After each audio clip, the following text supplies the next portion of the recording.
All right, everyone, get ready, cause today we're diving into one of history's biggest maritime mysteries, the Mary Celeste. And let me tell you, this isn't just some spooky ghost story. We've got actual research, real logbooks, first-hand accounts, and yet, over a century later, it still has people stumped. It's the why that really gets you. We've got the what a ship found drifting, crew gone, but the how, the reason behind it all. That's what makes the Mary Celeste more than just another shipwreck. So let's take our listener back to that discovery, because the way they found this ship, it's practically its own mystery. Picture this. December 4th, 1872. The De Gracia, British ship, sailing along 400 miles off the Azores. That's a good chunk of open ocean. And then they spot it. And you have to remember, most ships lost at sea. They're never found. Gone without a trace. So the fact that the De Gracia stumbled upon the Mary Celeste, that in itself is unusual. It gives us a scene to analyze, even if those clues don't exactly add up neatly. It's like every clue just makes it weirder, right? Instead of solving it, it's like, wait, now I've got more questions. So they see this ship, looks decent enough from a distance, sails a bit off, maybe needs a standard seafarer stuff, right? But as they get closer, well, imagine you're on that ship getting closer and there's this feeling like something's just off. It's like that feeling when you walk into a room and it's familiar but wrong somehow. Yeah. Like everything's where it should be, but there's this underlying unease. Except this is on a ship in the middle of the ocean. And the De Gracia, they're cautious, so they send a boarding party over. And that's where these unsettling details you mentioned really start to stack up. First off, the ship is in shockingly good condition, like seaworthy even. Almost suspiciously so. If a storm had hit her, where was the damage? And if pirates had boarded, they would have taken everything of value. It just didn't make sense. And speaking of valuables, they had 1,000 barrels of industrial alcohol on board, plus food stores enough for months. They even find Captain Briggs's logbook in these situations. That's like finding a winning lottery ticket, except the last entry, November 25th, 9 days earlier. No SOS, no frantic last words, just a regular log entry, and then nothing. Which leads us to another detail that really makes you think. The missing lifeboat. Now, if this was a storm, a panicked escape, things would be strewn about, right? But a missing lifeboat that says they chose to get in an orderly fashion and leave for reasons we may never know for sure. Okay, now I'm getting chills down my spine. So we've got a perfectly good ship, valuable cargo just sitting there, a logbook that raises more questions than answers, and a missing lifeboat. Where do investigators even begin to unpack this? It's like one of those locked room mysteries, except the room is a ship and the ocean's the only witness, right? It's the lack of answers with so much evidence around that really makes this case stand out. I mean, you'd think with the ship right there, the cargo, the logbook, we'd have something concrete. But that official inquiry held in Gibraltar, with anything, it just made things more confusing. Yeah, you mentioned earlier about them looking for foul play. Was there ever any thought that maybe Captain Briggs and his crew weren't who they seemed? Oh, there's always that temptation in cases like this, isn't there? Like when we can't explain something, we start assuming the worst in people. The investigators, they were led by this character, Attorney Solly Flood, quite a personality from what I've read, and they dug into everything the crews pass. Any signs of trouble, anything pointing to mutiny, piracy, even insurance scams. Did they find anything to support those theories? That's just it. Nothing. Yeah. No smoking gun, no signs of a struggle, no secret messages in the logbook. Everything pointed to Captain Briggs being a reliable captain, his crew, experienced seamen. The idea he'd suddenly turn pirate or fake the whole thing for insurance money, it just didn't add up. So, no treasure maps, no secret societies, no mutiny on the high seas. What was the final verdict then? If you can even call it a verdict in this case. Officially, cause of abandonment unknown. Imagine being involved in that, right? Families wanting answers, investigators hitting dead end after dead end, even the crew of the De Gracia who found the Mary Celeste.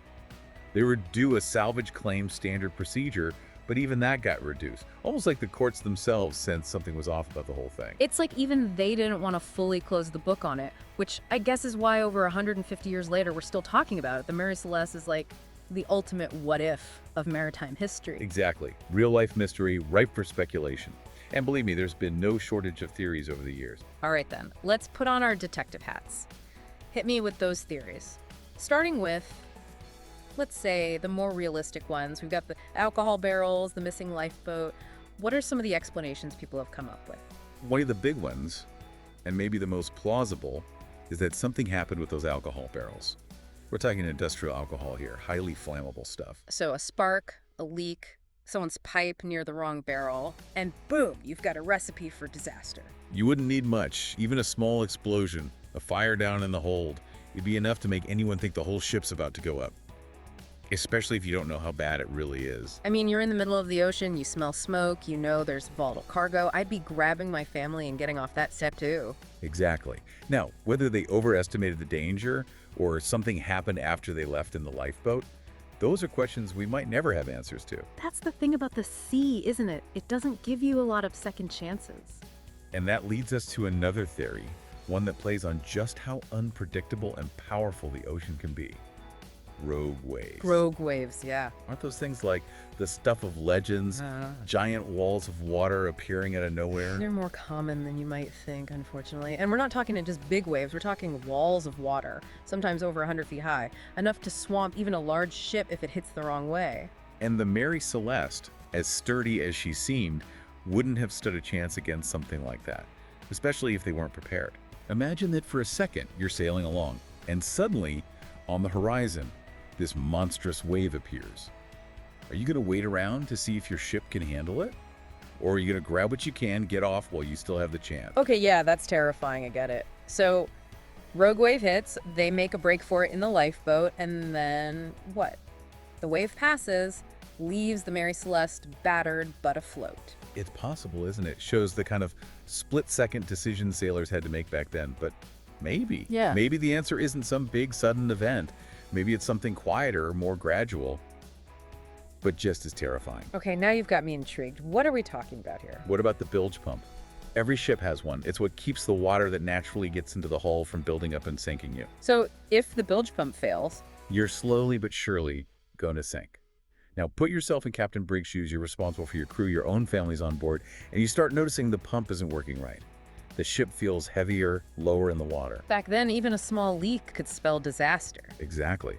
So maybe, facing what he thinks is a slow sinking, Briggs decides to abandon ship while they still have a chance, hoping against hope for a rescue that might never come. That's bleak. But it makes a horrible kind of sense. It reminds us that sometimes even the most logical decisions are made because of fear, uncertainty, not knowing what's really going to happen. So we've got explosions, rogue waves, even something as simple as a broken pump. All potential reasons why a captain like Briggs would abandon ship. But something tells me we're just scratching the surface of the Mary Celeste story, aren't we? Oh, absolutely. Those theories might be the most logical, but there are others out there. Theories that venture into the unexplained, the paranormal, and the downright bizarre. And those we can discuss after this short break. And we're back with the Mary Celeste, a ship that seems to defy all logical explanation. But hey, sometimes those are the most fun to unpack, right? Before the break, we were looking at the could-have-beens, explosions, waves, even a busted bilge pump. But let's be real, part of us wants to explore the stranger side of things, yeah. Oh, absolutely. I mean, it's human nature to look for the extraordinary when the ordinary just doesn't cut it. And the Mary Celeste, with all its unanswered questions, it's practically begging for some out there theories. So indulge me. Give me the theories that make you go, now that's interesting, even if it's a bit out there. Well, we could start with good old-fashioned mutiny. Classic maritime mystery trope for a reason, right? Crew gets disgruntled, power struggle breaks out, maybe even a love triangle gone wrong. It's the stuff of legends. Oh, I can see it now. Tensions brewing on the high seas, a struggle for control of the ship. But wouldn't there be some sign of a fight on board if that happened? Broken furniture, weapons, something to suggest things got a little, shall we say, heated? That's the thing. The Mary Celeste was found practically in ship shape. No obvious signs of a struggle, no weapons just lying about. And remember, the lifeboat was gone. Yeah. So did these mutineers just sail off into the sunset, leaving a perfectly good ship behind? It's a bit of a stretch, even for a Hollywood movie. Okay, so mutiny's probably out, or at least needs a bit more evidence. But what about sea monsters? Surely someone, somewhere, has blamed a giant squid or something for the Mary Celeste predicament. Oh, you have no idea. We're talking colossal squid, giant octopus, even prehistoric creatures thought to be long gone. After all, the ocean's a big place, right? Plenty of room for the unknown. I'll admit, the image of a giant tentacle pulling sailors off the deck is a bit unnerving, but like the mutiny theory, I'm guessing there weren't any crack and scars on the hull. Sadly, no giant squid corpses to be found. But the lack of evidence hasn't stopped some pretty creative theories. Some people point to the Bermuda Triangle, even though the Mary Celeste never sailed anywhere near it. And then you've got the really out there stuff, ghost ships, time warps, even alien abductions, you name it. See, that's what makes this case so fascinating. Everyone's got their own theory, their own interpretation of the clues. It's a real-life mystery with no easy answers. Exactly. It shows that sometimes, even with all our modern knowledge and technology, there are still things we just can't explain. And maybe that's okay. Maybe the real mystery isn't about finding the right answer, but about acknowledging that some things are just beyond our grasp. It makes you realize how much we still don't know about the ocean, right? That even after centuries of exploration, it can still surprise us. So after all these years, all these theories, where does that leave us? What's the takeaway from the strange case of the Mary Celeste? For me, it's a reminder that some mysteries are never meant to be fully solved. And maybe that's okay. Maybe the real value is in the searching, the wondering, the sharing of ideas. It's like the journey matters more than the destination, in a way. Exactly. The Mary Celeste might always be a puzzle, but it's a puzzle that makes us think, that challenges our assumptions, and reminds us that the world is a much stranger, more wonderful place than we sometimes realize. Beautifully put. Well, there you have it, folks. The enduring mystery of the Mary Celeste. What do you think happened? We'd love to hear your theories, no matter how wild or far-fetched. Head over to our website, drop us a line, and maybe, just maybe, together we can unravel this maritime enigma once and for all. Until next time, keep exploring, keep asking questions, and who knows what other mysteries we'll uncover together.